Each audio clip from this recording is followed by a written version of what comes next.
words. I'll try again. Okay. I'm sure you'll be able to hear me anyway, won't you? Whether or not the microphone is near me. Well, thank you so much for those kind words, and thank you for that inspiring speech. I really appreciate. Is that better? Is that better?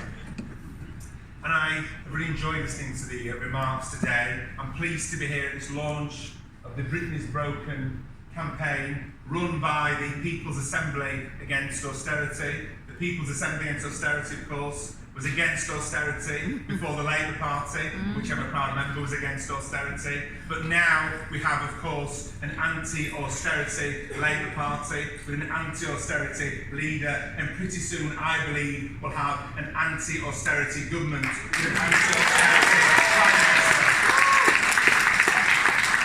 And the reason I'm so pleased to be at events like this is because as a member of Jeremy's shadow cabinet, as Jeremy's Shadow Secretary of State for Justice, I believe it's vital that we recognise that the political struggle isn't just waged on those green benches in the House of Commons, isn't just waged in the TV studios with the commentators and the talking heads. It's not even just waged in the columns of the Daily Mirror, the Guardian, or even in my fortnightly column in the Morning Star. It's actually...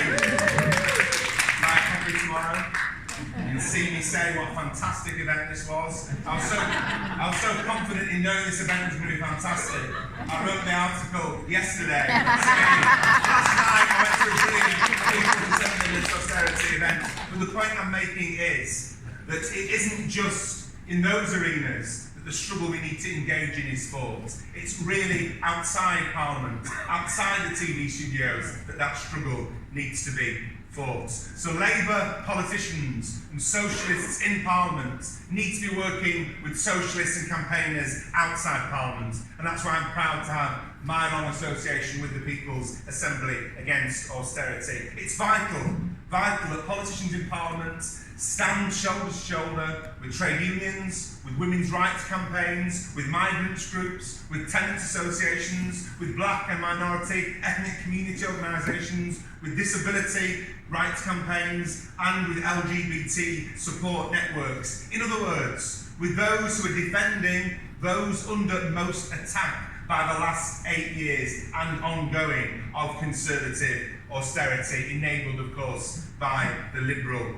Democrats. Which is only by working together with millions across the country that we will actually, truly change things. And it was very interesting to hear what was said earlier, and I very much welcomed what Pfizer was saying about the working class, in essence, in all its diversity in the UK in 2018. Because when we talk about the many, not the few, we're talking about the majority. We're talking about what I and you call the working class. But we've got to understand what that means. Working class isn't, and I know I'm teaching my proverbial grandma to suck proverbial eggs here, but being working class isn't about whether you speak with a Leeds accent or with a London accent. It's not about whether you support Leeds United or whether you support Chelsea. No. It's not about whether you wear a flat cap or have a whippet. It's not about the colour of your skin. It's not about whether you work in a manual job or work in an office. It's about your relationship to the economic system. So we can't allow those who get it wrong and kind of make class into some form of cultural identity. We can't allow that to go unchallenged. If the slogan for the many, not the few, if our understanding of the working class is to mean anything, it has to, as I said earlier, mean the working class in this country and around the world in 2018 in all its diversity. And the thing that brings that home most to me, the image that symbolises that the most, was the image you may have seen of the female bus driver.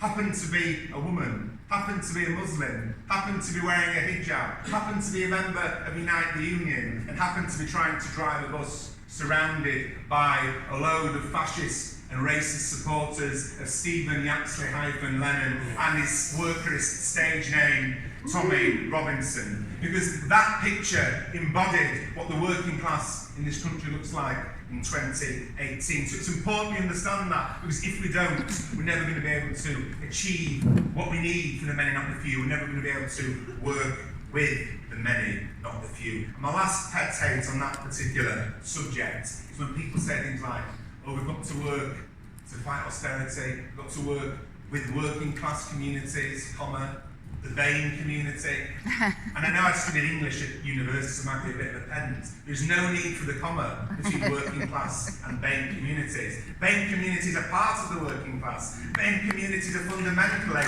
working class. 99% or maybe more of black minority communities are by any definition working class. Well, that's the COG sociology lecture out of the way. I want to get on to why Britain is broken and why we need to build, with your help, a Labour government to rebuild this country for the many, not the few. This campaign is all about showing the truth behind the Tories' absolute lie that austerity is over. Because austerity, as we've heard tonight, clearly isn't over for our communities, clearly isn't over for millions of people around this country. And I think about my advice sessions in my own community in Leeds, in the libraries, in the supermarkets, in the community centres, and I think of the people who come to see me there. Only in a recent advice session, a woman came to see me and showed me on her wrist the fresh scar from a suicide attempt when she attempted to take her own life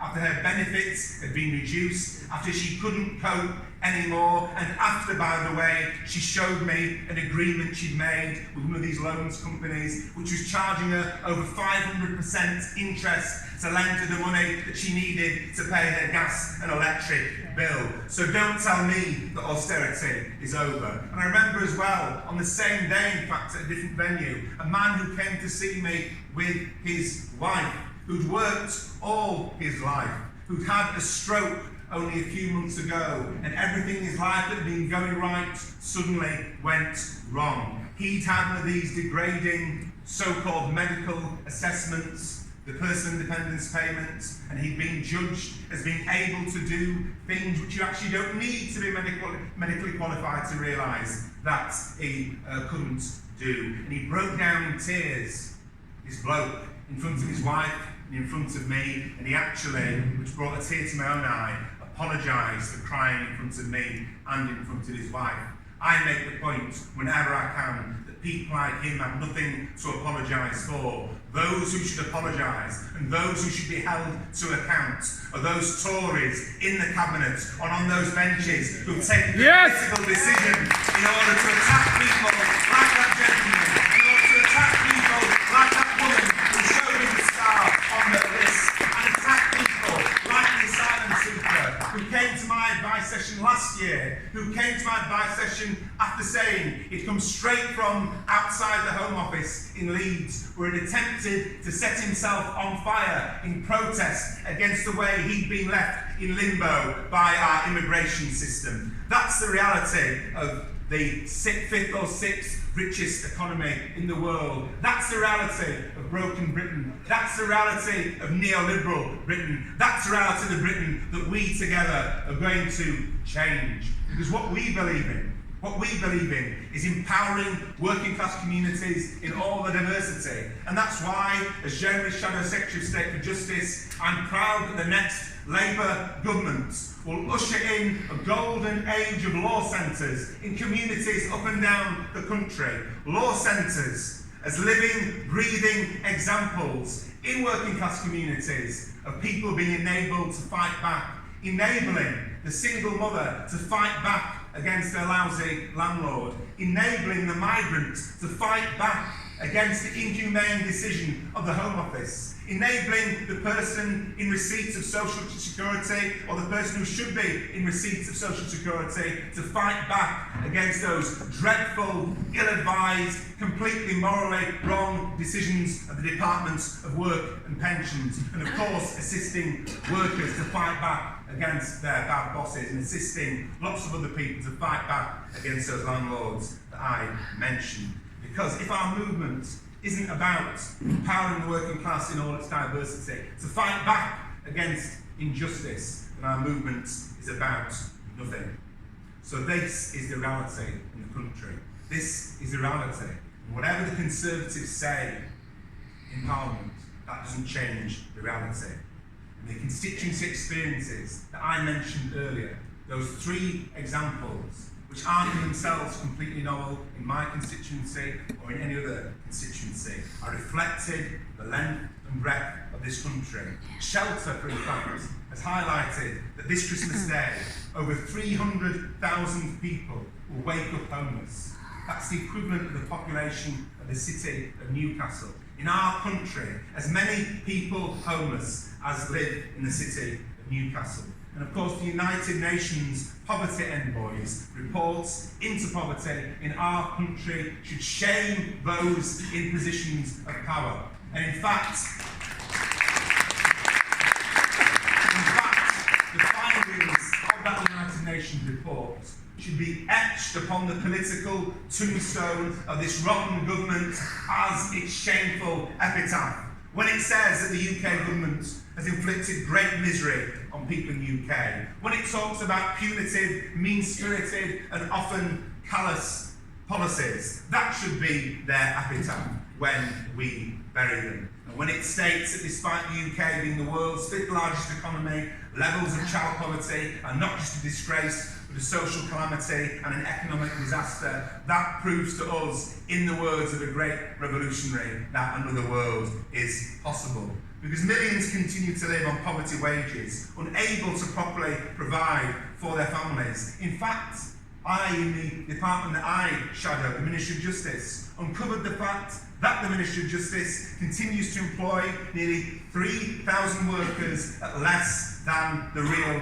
living wage. And that, by the way, is in addition to the outsourced cleaners and security staff in the Ministry of Justice who have been striking for a wage that's enough to live on. And this includes, by the way, cleaners at the MOJ head office, cleaners that clean the office of the Secretary of State for Justice. Perhaps whilst he's in there, he says he's going to end this prison crisis. He doesn't even seem to have the gumption to ensure that the people who clean his office get paid a living wage. So I don't know how he's going to sort out anything else. Austerity has wreaked havoc on working class communities in all their diversity. The already excluded have paid the greatest price, with women, for example, bearing over 80% of the austerity burden. But that doesn't matter as long as you're wearing a t-shirt that says, "This is what a feminist looks like," as Theresa May did. You can pursue cuts that disproportionately affect women in that way. Because of course, austerity is sexist as well as having all its other effects. So this project of cuts and privatisation has to stop. And with a Labour government led by Jeremy Corbyn, with John McDonnell as Chancellor and Diane Abbott as Home Secretary, it will stop. Because over the coming weeks, Labour hopes to force that most important of votes, a general election, over the Tories,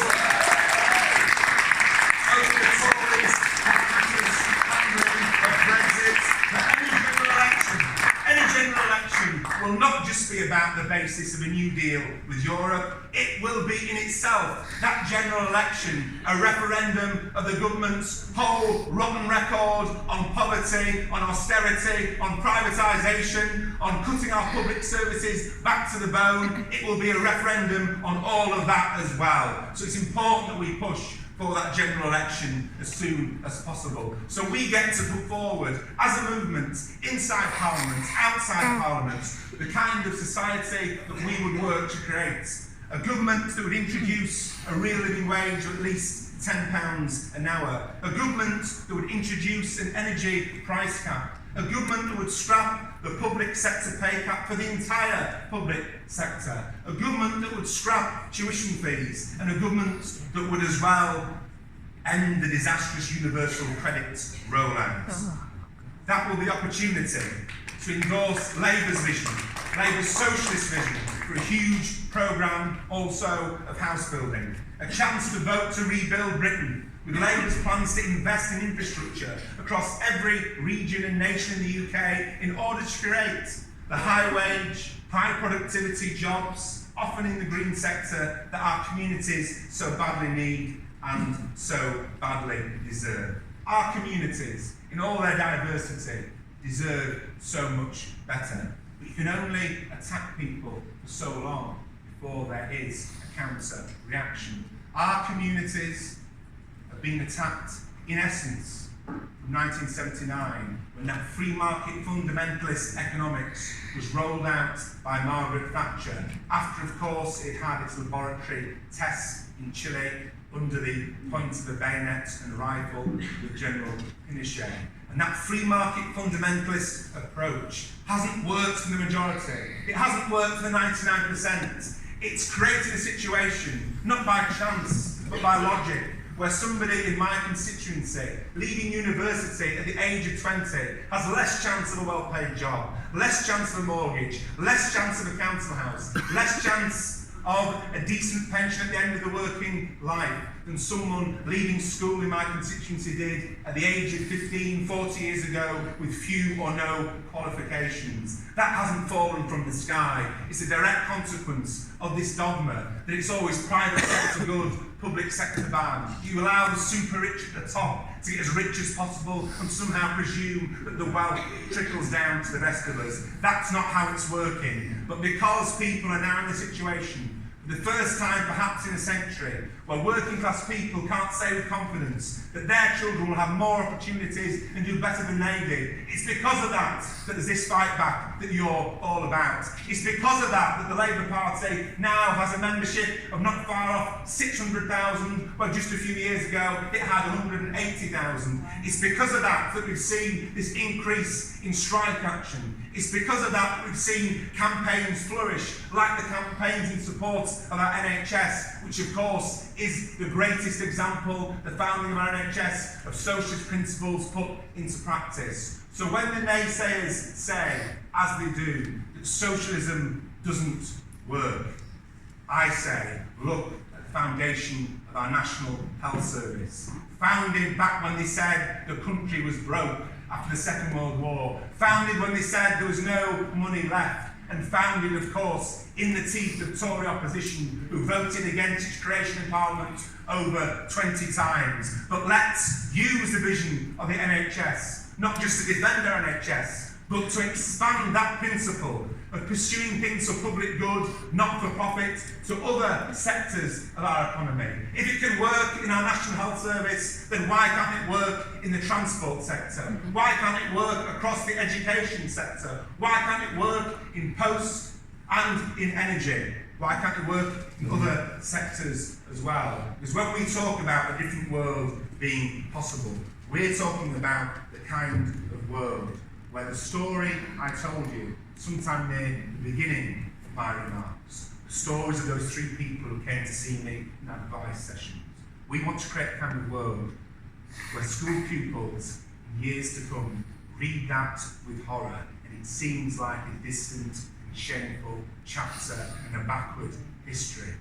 Our community deserves so much better than they're getting. And with your help, I believe we will achieve that. I believe we will achieve that society. So I want to end really on the two most important words of all. The two most important words of all are thank you. Thank you for what you've done, and thank you for what you're going to do. Together we can win. Together we can make poverty history. Together we can make austerity history. And together we can win that better world that those who came before us sacrificed so much to hand on to us. Thank you very much.